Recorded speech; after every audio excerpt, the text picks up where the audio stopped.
अस्सलाम वालेकुम, welcome back to the channel. आज की इस वीडियो में हम एमएस एक्सेस के बारे में देखेंगे। एमएस एक्सेस एक डेटाबेस प्रोग्राम है जिसमें आप रिपोर्ट्स तैयार कर सकते हैं और एनी टाइम कभी भी आप रिट्राइव भी कर सकते हैं डेटा। डेटाबेस एक सेट ऑफ इंफॉर्मेशन और पीस ऑफ इंफॉर्मेशन को कहते हैं जिसकी मदद से आप, जैसे मैंने कहा, रिपोर्ट्स प्रिपेयर कर सकते हैं। इसके अलावा भी आप इसमें टेबल्स क्रिएट कर सकते हैं और मल्टीपल टेबल क्रिएट कर सकते हैं और इन टेबल्स के बीच रिलेशनशिप भी आप बना सकते हैं जिसकी मदद से आप डेटा प्रेजेंट कर सकते हैं। तो आज की वीडियो में हम एमएस एक्सेस देखेंगे और एक सिंपल डेटाबेस प्रिपेयर करेंगे। कैसे प्रिपेयर करते हैं और वो सब आज हम देखेंगे इस वीडियो में। तो चलिए शुरू करते हैं आज का वीडियो, और इस चैनल को प्लीज़ ज़रूर सब्सक्राइब करें, लाइक और शेयर भी करें।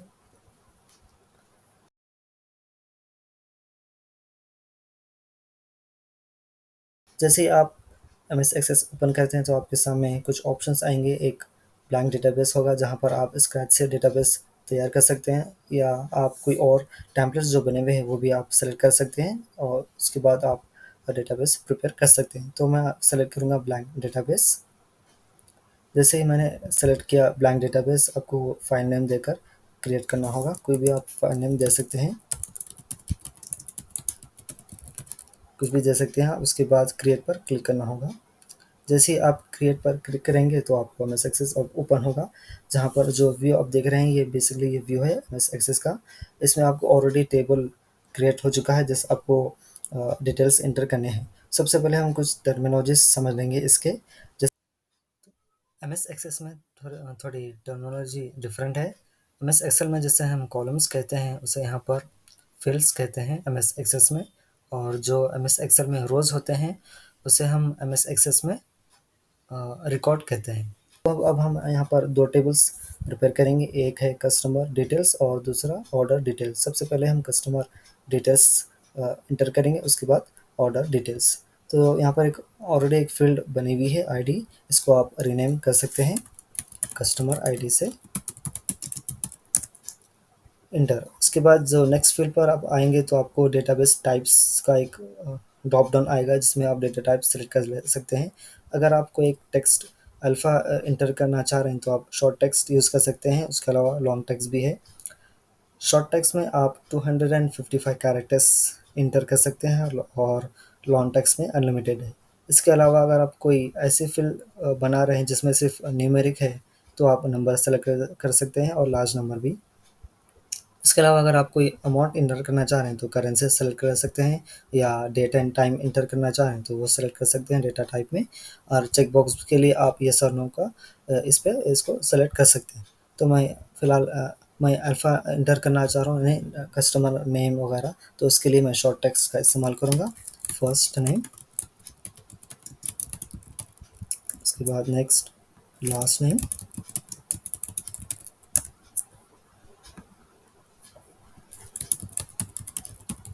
एड्रेस, ईमेल एड्रेस,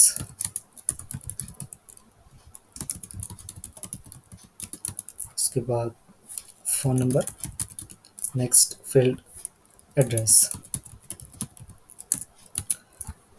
उसके बाद सिटी, the next state,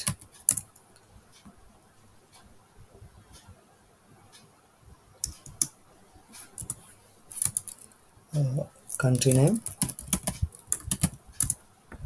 अब कोई भी फील्ड का कभी भी डेटा टाइप आप चेंज कर सकते हैं। इसके लिए आपको यहाँ पर जैसे इस फील्ड को सेलेक्ट करेंगे, टैब्स में आप देख सकते हैं टैब है फील्ड्स, और इसमें डेटा टाइप को आप यहाँ से चेंज कर सकते हैं, शॉर्ट टेक्स्ट। उसके बाद next zip code, then last में एक नोट। एक फील्ड ऐसे भी बना सकते हैं जिसमें आप कस्टमर के कुछ यूनिक इन्फॉर्मेशन एंटर कर सकते हैं, जिसके लिए मैं एंटर करूँगा नोट। ठीक है, ये तो सारे फील्ड हमने कस्टमर के रिलेटेड फील्ड्स तैयार कर लिए। इसके बाद हम उसमें डेटा फिल करेंगे। फर्स्ट नेम एंटर करते हैं, जैसे एग्जांपल। अब जैसे ही फर्स्ट नेम एंटर करेंगे तो कस्टमर आईडी में देख सकते हैं आप नंबर न्यूमेरिक ऑलरेडी आ गया है, ऑटोमेटिकली जनरेट होता है ताकि कोई डुप्लीकेट इन्फॉर्मेशन एंटर ना हो। कोई भी एक डुप्लीकेट रिपोर्ट या कोई भी इन्फॉर्मेशन इंटर ना हो, ताकि सारे जो भी इंटर इन्फॉर्मेशन इंटर करेंगे ये यूनिक हो। लास्ट नेम, इसी तरीके से email address,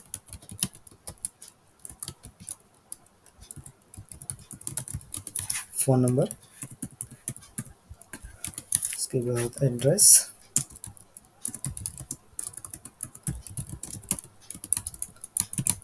city, state, country,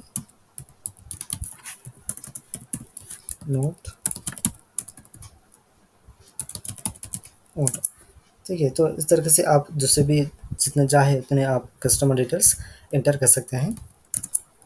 तो मैंने सारे कस्टमर डिटेल्स इंटर कर लिया है, ये एक तो यानी एक टेबल तैयार हो चुका है। एमएस एक्सेस में दो व्यूज़ आएंगे, यानी जो आप प्रेजेंट देख रहे हैं एक ये इसे कहते हैं डेटा शीट व्यू। इसके अलावा भी एक और व्यू है, वो है डिज़ाइन व्यू। तो उसके लिए आपको अगर उस पर स्विच करना है तो आपको राइट साइड बॉटम में वो ऑप्शन मिलेगा यहाँ पर डिज़ाइन व्यू। जैसे इस पर क्लिक करेंगे एक डायलॉग बॉक्स आएगा, टेबल नेम, आप टेबल नेम कुछ भी दे सकते हैं,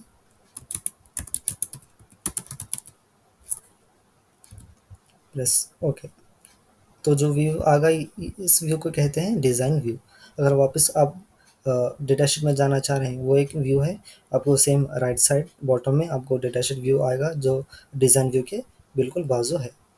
इस पर क्लिक करेंगे तो वापस आप डेटा शीट व्यू में आएंगे।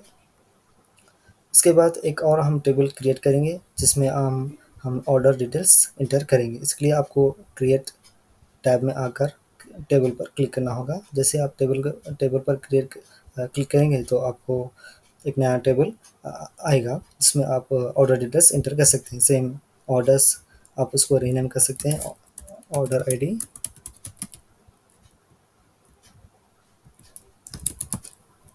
आईडी, और उसके बाद कस्टमर आईडी। कस्टमर आईडी के लिए मैं नंबर डेटा टाइप सेलेक्ट करूँगा।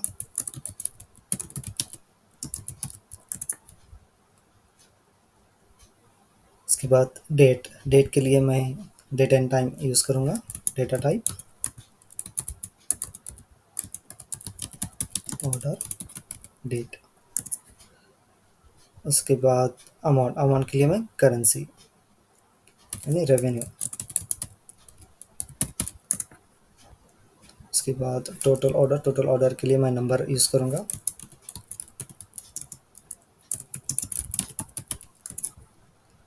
उसके बाद जो फिल यूज़ करूँगा मैं वो है रेवेन्यू पर ऑर्डर, जिसके लिए मैं डेटा टाइप में कैलकुलेटेड फील्ड में आकर नंबर सेलेक्ट करूँगा। और नंबर पर जैसे मैंने क्लिक करा तो एक डायलॉग बॉक्स आएगा एक्सप्रेशन बिल्डर, जिसमें आप रेवेन्यू पर ऑर्डर के लिए आप ऐसे कुछ कैलकुलेशन कर सकते हैं, जैसे कि total order divided by revenue. Total order है, इस पर डबल क्लिक करेंगे, उसके बाद divided by revenue, plus okay.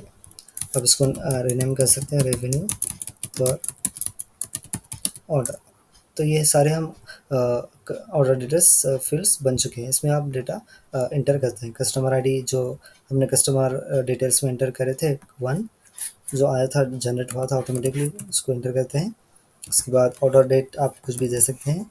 आप रेवेन्यू ले लीजिए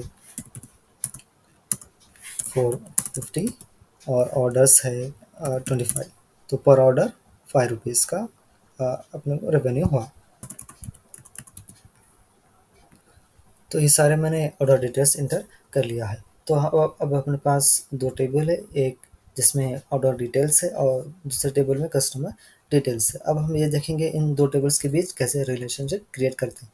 रिलेशनशिप इसलिए क्रिएट करते हैं कि ताकि डेटा कांस्टेंट रहे, यानी जब भी आप एक टेबल में चेंज करें वो ऑटोमेटिकली दूसरे टेबल में अपडेट हो जाए। तो इसके लिए आपको टैब्स में डेटाबेस टूल्स में आना होगा। उसमें आपको मिलेगा एक ऑप्शन रिलेशनशिप, इस पर क्लिक करेंगे तो आपको एक डायलॉग बॉक्स आएगा शो टेबल। आपको टेबल्स सेलेक्ट करने होंगे, कस्टमर, ऐड, देन दूसरा टेबल। तो हम दोनों टेबल्स ऐड कर लिया। उसके बाद तो दो टेबल्स है अपने पास, एक जिसमें कस्टमर डिटेल्स है और दूसरे टेबल में ऑर्डर डिटेल्स। अब हम इसमें एक दो ऐसे फील्ड है इन दो टेबल में जो कॉमन है, वो है कस्टमर आईडी, और इसमें भी कस्टमर आईडी। इन दोनों के बीच रिलेशनशिप क्रिएट करते हैं कैसे। अब जैसे आपको इसमें एक टेबल में से दूसरे टेबल में ड्रैग करना होगा, तो एक डायलॉग बॉक्स आएगा एडिट रिलेशनशिप। इसमें आप उसको चेंज कर सकते हैं, customer ID to customer ID, create. तो ये क्रिएट हो गया रिलेशनशिप। तो इस तरीके से आप रिलेशनशिप क्रिएट कर सकते हैं। इस पर क्लोज़ करेंगे तो आपको do you want to save बोल के एक डायलॉग बॉक्स आएगा, और येस पर क्लिक करेंगे तो आप ये सेव हो जाएगी। तो इस तरीके से आप टेबल्स क्रिएट कर सकते हैं और उनके बीच रिलेशनशिप क्रिएट कर सकते हैं। तो ये था आज का एमएस एक्सेस में सिंपल सा डेटाबेस कैसे तैयार करते हैं, वो हमने आज की वीडियो में देखा है। तो इस वीडियो को आज यहीं पर हम एंड करते हैं, फिर मिलेंगे किसी और वीडियो में।